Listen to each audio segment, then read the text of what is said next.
Normally ഒരു വെബ്സൈറ്റിൻ്റെയും ആപ്ലിക്കേഷൻ്റെയൊക്കെ password മറന്നു പോയി കഴിഞ്ഞാൽ നമുക്കത് റീസെറ്റ് ചെയ്യാനുള്ള ഓപ്ഷൻ ഉണ്ടാവും അല്ലേ. പക്ഷേ വേർഡ്പ്രസ് അഡ്മിൻ്റെ പാസ്വേഡ് മറന്നുപോയി എന്ത് ചെയ്യും? അപ്പം അതിനൊരു സൊല്യൂഷൻ നമുക്ക് എന്താണെന്ന് ഈ വീഡിയോയിൽ നോക്കാം. നമ്മൾ മുന്നേ ക്രിയേറ്റ് ചെയ്തൊരു വെബ്സൈറ്റാണ് learnwithsibin.com. ഇതിൻ്റെ പാസ്വേഡ് നമുക്ക് ഒന്ന് റീസെറ്റ് ചെയ്ത് നോക്കാം. ഫോർ എക്സാമ്പിൾ, അതിൻ്റെ അഡ്മിനിലേക്ക് ലോഗിൻ ചെയ്യാൻ ട്രൈ ചെയ്യാം. വേർഡ്പ്രസ്സിൽ ലോഗിൻ ചെയ്യുന്ന URL അറിയാലോ, /wp admin. ലോഗിൻ ചെയ്യാൻ ശ്രമിക്കുകയാണ്. നോർമലി നമുക്കൊരു ലോസ്റ്റ് യുവർ പാസ്വേഡ് എന്ന് പറഞ്ഞൊരു ഓപ്ഷൻ ഉണ്ടാവും. അത് ക്ലിക്ക് ചെയ്ത് കഴിഞ്ഞാൽ ഇമെയിൽ ഐ ഡി എൻ്റർ ചെയ്ത് കഴിഞ്ഞാൽ നമുക്ക് ഇമെയിൽ ഐ ഡിയിലേക്ക് പുതിയ പാസ്വേഡിൻ്റെ ജനറേറ്റ് ചെയ്യാനുള്ള ലിങ്ക് വരും. പക്ഷേ ഇൻ കേസ് നമ്മുടെ സെർവറിൽ ഇമെയിൽ വർക്ക് ചെയ്യുന്നില്ലെങ്കിൽ എന്ത് ചെയ്യും? അത് വളരെ യൂഷ്വലായിട്ട് നടക്കുന്ന ഒരു കാര്യമാണ്. മേ ബി നമ്മുടെ സെർവറിൽ വെബ് മെയിൽ വർക്ക് ചെയ്തൊന്നും വരില്ല.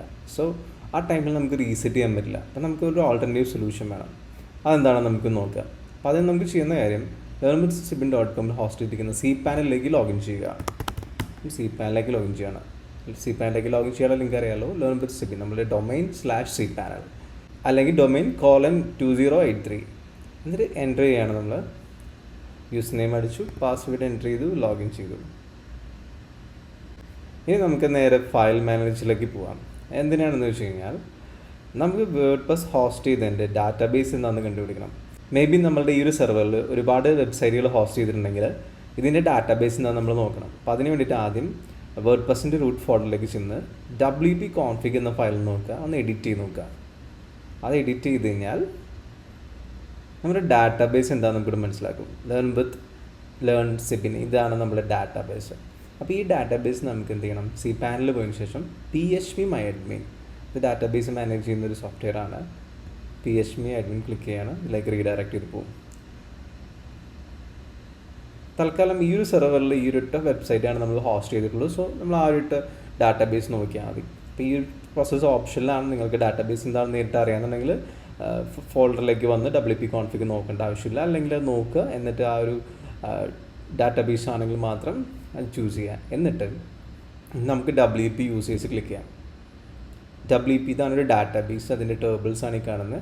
അതിൽ വേർഡ്പ്രസിൻ്റെ യൂസേഴ്സിൻ്റെ ടേബിൾ എന്ന് പറയുന്നത് wp യൂസേഴ്സ് എന്ന് പറഞ്ഞാണ്. നമ്മൾ ക്ലിക്ക് ചെയ്ത് കഴിഞ്ഞാൽ നമുക്കിവിടെ ഒരു എക്സലിൽ ഒരു റോ പോലെ ഒരു ഓപ്ഷൻ കാണാൻ പറ്റും. ഇതിലൊരൊറ്റ എൻട്രി ആണുള്ളത്, സിബിൻ അഡ്മിൻ്റെ യൂസറുടെ പാസ്വേഡ് നമുക്ക് കാണാൻ പറ്റും, വലിയൊരൊക്കെ ആയിട്ട്. പക്ഷേ ഇതല്ല എൻ്റെ പാസ്വേഡ്. ഈ പാസ്വേഡിലെല്ലാം ഡാറ്റാബേസിലേക്ക് സ്റ്റോർ ചെയ്യുന്നത് അതൊരു വേറെ ഫോർമാറ്റിലാണ്. എൻക്രിപ്റ്റഡ് ആയിട്ടുള്ള ഒരു ഹാഷിംഗ് അൽഗോരിതത്തിന് ശേഷമുള്ള ഒരു ഫോർമാറ്റാണ്. സോ ഹാക്കേഴ്സിന് അത് ഹാക്ക് ചെയ്ത് കഴിഞ്ഞാലും ആ പാസ്വേഡ് നമുക്ക് എടുക്കാൻ പറ്റില്ല. സോ നമുക്കിത് എങ്ങനെ തിരിച്ച് റിട്രീവ് ചെയ്യാൻ നോക്കാം. ഇത് നമുക്ക് തിരിച്ച് റിട്രീവ് ചെയ്യാൻ പറ്റില്ല. പക്ഷെ നമുക്കതിന് പകരം ഒരുപാട് ടൂൾസുകൾ ഓൺലൈനിൽ അവൈലബിൾ ആണ്. നമുക്ക് സെർച്ച് ചെയ്യാം വേർഡ്പ്രസ് ഹാഷ് പാസ്വേഡ് ജനറേറ്റർ. നമുക്ക് ചൂസ് ചെയ്തു, ഒരു ലിങ്കിൽ ക്ലിക്ക് ചെയ്ത് ഒരുപാട് ടൂളിൽ അവൈലബിൾ ആണ്. ഏതെങ്കിലും ഒരു വെബ്സൈറ്റ് ചൂസ് ചെയ്യാം. ഇനി നമുക്ക് അവിടെ ഒരു പാസ്വേഡ് എൻ്റർ ചെയ്യാം. നമ്മൾ എക്സാമ്പിൾ ഒരു റാൻഡം പാസ്വേഡ് എൻ്റർ ചെയ്യുന്നു, അല്ലെങ്കിൽ നിങ്ങൾ ഓർത്ത് വയ്ക്കുന്നൊരു പാസ്വേഡ് എൻ്റർ ചെയ്യാം. ഞാനിപ്പോൾ റാൻഡം എൻ്റർ ചെയ്യുന്നത്. ഇത് കോപ്പി ചെയ്തു. കോപ്പി ചെയ്തിട്ടൊരു റോബോട്ട് വെരിഫിക്കേഷൻ ഉണ്ട്. ജനറേറ്റ് ഹാഷ് അടിച്ചു. ജനറേറ്റ് ഹാഷ് അടിച്ച് കഴിഞ്ഞാൽ കോപ്പി ചെയ്ത പാസ്വേഡ് ഞാനിവിടെ ഒന്ന് സേവ് ചെയ്തൊക്കെയാണ്. ഈ ഒരു ഹാഷ് നമ്മൾ കോപ്പി ചെയ്തിട്ട് ഈ ഡാറ്റാബേസിലെ യൂസർ പാസ് എന്ന് പറയുന്ന ആ ഒരു കോളത്തിൽ അപ്ഡേറ്റ് ചെയ്യുക. ഇത് റിമൂവ് ചെയ്തിട്ട് അത് അപ്ഡേറ്റ് ചെയ്യുക. ഇനി നമ്മുടെ യൂസർ നെയിം ഓൾറെഡി നമുക്കറിയാം, സിബിൻ എന്നുള്ളതാണ്. ഓക്കെ, പിന്നെ നമുക്ക് എന്ത് ചെയ്യാം? learnwithsibin.com വേർഡ്പ്രസ്സിൽ ഒന്നുകൂടി ലോഗിൻ ചെയ്യാം. അതിനായിട്ട് നമ്മുടെ യൂസർ നെയിം എൻ്റർ ചെയ്യാൻ സിബിൻ. ഓക്കെ, പാസ്വേഡ് നമ്മളിവിടെ സേവ് ചെയ്ത് വെച്ചിട്ടുണ്ട്. ഇത് കോപ്പി ചെയ്തു, എൻ്റർ ചെയ്യുക, ലോഗിൻ ചെയ്യുക.